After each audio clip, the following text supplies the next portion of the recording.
यहाँ पर आपको क्वेश्चन 11 सॉल्व करके दिखाएंगे एक्सरसाइज 1.3 का। अभी तक जो प्रॉब्लम सॉल्व कर चुके हैं थ्योरम फर्स्ट और थ्योरम सेकंड, और क्वेश्चन भी हम सॉल्व कर चुके हैं। यहाँ पर आपको 11 क्वेश्चन सॉल्व करवाएंगे, लेकिन क्वेश्चन 1 से लेकर 10 तक जो हैं सॉल्व कर चुके हैं। अगर आप लोगों ने कंप्लीट नहीं किए हैं तो प्ले लिस्ट में जाकर सबसे पहले देखें और कंप्लीट कर लें। 1 बाय 1 क्वेश्चन आपको सॉल्व करके दिखाएंगे, चाहे एक्सरसाइज 1.1 की बात करें चाहे एक्सरसाइज 1.2 की बात करें। ये दो एक्सरसाइज कंप्लीट कर चुके हैं। अगर आप लोगों ने कंप्लीट नहीं की हैं तो कंप्लीट कर लेना, क्योंकि यहाँ पर आपको हम एक्सरसाइज 1.3 जो है पढ़ा रहे हैं। आपको ये भी पता है कि अगर चैप्टर फर्स्ट आपको अच्छे से समझना है, चैप्टर फर्स्ट जानते ही हो रिलेशन एंड फंक्शन, तो आपको स्टार्टिंग से ही पढ़ना पड़ेगा। अगर आपने स्टार्टिंग से पढ़ा तो हम ये वादा करते हैं कि रिलेशन एंड फंक्शन आपको अच्छे से समझ में आएगा। तो इसीलिए बोलते हैं रिलेशन एंड फंक्शन जब भी आप पढ़ो तो स्टार्टिंग से ही आप लोगों को पढ़ना है, ठीक है। प्ले लिस्ट में जाकर आप लोग देख लेना, 1 बाय 1 वीडियो पड़े हुए हैं क्वेश्चन के। तो यहाँ पर आपको क्वेश्चन 11 सॉल्व करके दिखाएंगे, और क्वेश्चन 11 हम पढ़ लेते हैं क्या गिवन है और क्या हमसे मांगा गया है। तो यहाँ पर क्या लिखा है आप लोग देख लीजिए। Consider F such that 1, 2, 3 tends to A, B, C. ये फंक्शन एफ आपको दिख रहा है, तो फंक्शन एफ में जो है मैपिंग गिवन है, और पहले जो सेट है वो फाइनाइट सेट है, बाद में जो सेट गिवन है मैपिंग में वो भी फाइनाइट सेट है।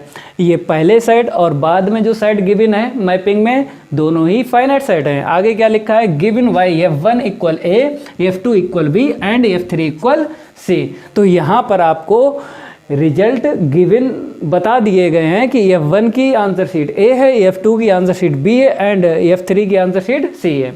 तो यहाँ तक जो है गिवन है, और हमसे क्या मांगा गया है, आगे लिखा है फाइंड F इनवर्स, ठीक है। आगे लिखा है and so that F inverse का होल इनवर्स इक्वल F। तो आपको यहाँ पर दो आंसर शीट बताना है। तो पहली आंसर शीट आपको F इनवर्स फाइंड करना है, और सेकंड जो आंसर शीट है आपको प्रूव करना है, ठीक है।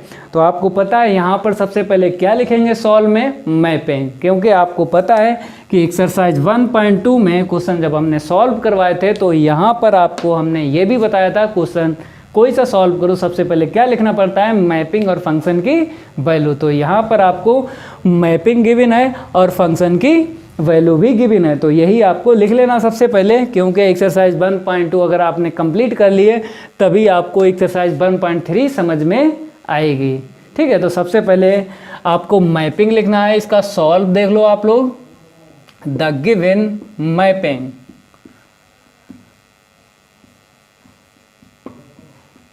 देख लो क्वेश्चन में, mapping F such that 1, 2, 3 set, फिर tends to A, B, C set, ठीक है। तो यही आपको लिख लेना है, F such that 1, 2, 3 tends to A, B, C, ठीक है। अब आपको लेट कर लेना है, पहला सेट A इक्वल 1, 2, 3, और बाद वाला जो सेट है उसे आपने V लेट कर लिया। क्यों लेट कर लिया, क्योंकि आपको पता है यहाँ पर कैपिटल लेटर्स में ही आपको सेट लिखना है। ये मैपिंग है, अब आपने पहला सेट लेट कर लिया A, और बाद वाला जो सेट है आपने V लेट कर लिया। अब आपको कैसे लिखना है, न्यू मैपिंग। तो आप लोग देख लीजिए यहाँ पर कैसे लिखोगे आप लोग, न्यू मैपिंग।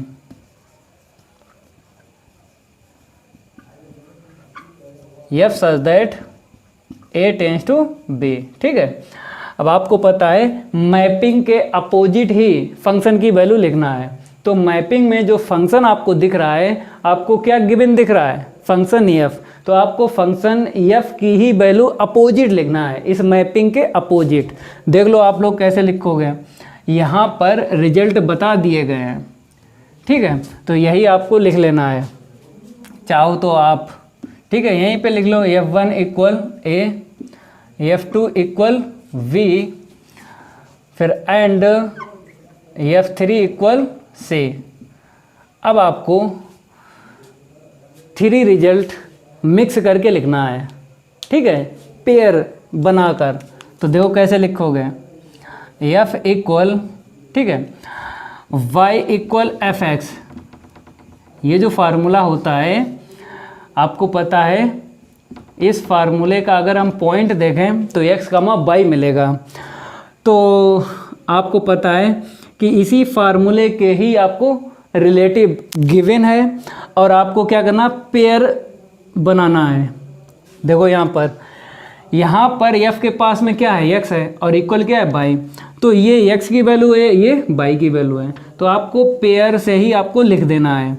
तो 1, a, ठीक है। यहाँ से देखो सेकंड रिजल्ट से देखो 2, v, थर्ड रिजल्ट से देखेंगे 3, c। ऐसे करके आपको लिख लेना है, ठीक है। अब बात आती है f इनवर्स आपको फाइंड करना है, ठीक है। यहाँ पे चेक नहीं करना है, जब बता दे कि f इनवर्स डिफाइंड है या नहीं तब आपको 1, 1 and onto function check करना है। लेकिन अगर क्वेश्चन में लिखा हो फाइंड f इनवर्स की आंसर शीट आपको फाइंड करना है तो आपको चेक नहीं करना है कि f 1, 1 and onto function होगा then f inverse is defined, ये ना लिखो, डायरेक्ट आपको लिख लेना है। क्योंकि जब डायरेक्ट आपसे आंसर शीट पूछी गई है तो ये फंक्शन जो है 1, 1 एंड ऑन टू है, ठीक है। चेक नहीं करेंगे, डायरेक्ट आपको f इनवर्स की आंसर शीट निकालना है। कैसे, देखो इसी से निकाल लेना है f इनवर्स, ठीक है। कैसे, जो बाद में लिखा है उसे पहले लिखना, पहले वाला बाद में। तो a, 1 f से f इनवर्स फाइंड करना है तो बाद वाला पहले और पहले वाला बाद में। यहाँ पर देख लो, यहाँ पे b बाद में है तो आपको b पहले लिखना है और 2 बाद में लिखना है। थर्ड पेयर में आप लोग देख लो, c पहले लिखना है और 3 बाद में लिखना है। तो यहाँ पर आपको f इनवर्स फाइंड हो गया। अब यहाँ पर बॉक्स ले लेते हैं, ठीक है। एक रिजल्ट आपने निकाला है। अब आपको सेकंड जो है पार्ट यहाँ पर आपको प्रूव करना है। तो आप लोग देख लीजिए कैसे प्रूव करोगे। इसे इक्वेशन फर्स्ट डालेंगे क्योंकि इक्वल में क्या है, f है, तो हमको ज़रूरत पड़ेगी। तो आपने इसको क्या डाला है, इक्वेशन फर्स्ट।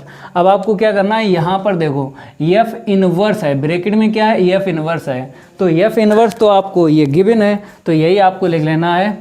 चूँकि f इनवर्स इक्वल लिख लेना है, इसी को लिखो आप लोग a, 1, v, 2, फिर c, 3। ऐसे करके आपने लिख लिया, यहीं से लिखा है। फिर इसके बाद आपको क्या करना है, इसी का इनवर्स फाइंड करना है। देखो कैसे, f इनवर्स का होल इनवर्स इक्वल, आपको क्या करना है, बाद वाला पहले लिखना है, पहले वाला बाद में लिखना है। इसी से आपको f इनवर्स फाइंड करना है। तो 1, a, ठीक है, फर्स्ट पेयर। सेकंड पेयर आप लोग देख लो, 2 पहले लिखना है, b बाद में लिखना है, तो 2, v। अब थर्ड पेयर देख लो आप लोग, जो बाद में 3 है उसे पहले लिखना है और c जो पहले उसे बाद में लिखना है, 3, c। अब आपको दिख रहा होगा ये जो आंसर शीट है, यहाँ पर देखो 1, a, 2, b, 3, c, 1, a, 2, b, 3, c। ये आपको दिख रही है आंसर शीट। इक्वेशन फर्स्ट से इसके स्थान पर आप f लिख दो, ठीक है। तो डायरेक्ट हम क्या लिखेंगे, f इनवर्स का होल इनवर्स इक्वल f, और यहाँ पर आपको लिख देना है y इक्वेशन फर्स्ट। ये आपको सेकंड रिजल्ट जो है आपने प्रूव कर दिया है। तो आपको क्वेश्चन 11 में इतना लिखना पड़ेगा, ठीक है। तो आपको कम नहीं लिखना है, जितना लिखा है इतना ही आपको लिखना है। अगर आपने शॉर्ट कर दिया तो आपके नंबर शॉर्ट आएंगे। तो हम ये नहीं चाहते हैं आपके नंबर कम आए, हम ये चाहते हैं आपके मैथ इंटर में 100 मार्क्स आएँ। तो जैसा हम बता रहे हैं वैसा ही आपको सिलेबस तैयार करना है। ये मेरा आपसे वादा है, नंबर 1 भी नहीं कटेगा, 100 में 100 ही मार्क्स आएंगे, ये मेरा आपसे वादा है। चैनल से जुड़े रहिए पूरी साल, चैप्टर 1 से लेकर चैप्टर 13 तक आपको सिलेबस कंप्लीट करवाएंगे इसी चैनल पर। चैनल का नाम पता ही आपको, वाईफाई सक्सेस क्लासेस। सब्सक्राइब कर लीजिए, बेल आइकन को भी प्रेस कर लीजिए, क्योंकि आपसे फीस नहीं मांगेंगे। आपको केवल इतना काम करना है, बेल आइकन प्रेस करना है और चैनल को सब्सक्राइब करना है, जिससे आपको क्या होगा, नोटिफिकेशन मिलता रहेगा जब भी हम वीडियो अपलोड करेंगे। इसमें आपका ही फ़ायदा है, आपका सिलेबस कंप्लीट हो जाएगा। फिर उसके बाद आपको पेपर की भी तैयारी कराएंगे इसी चैनल पर। तभी कहते हैं चैनल को सब्सक्राइब कर लिया करो।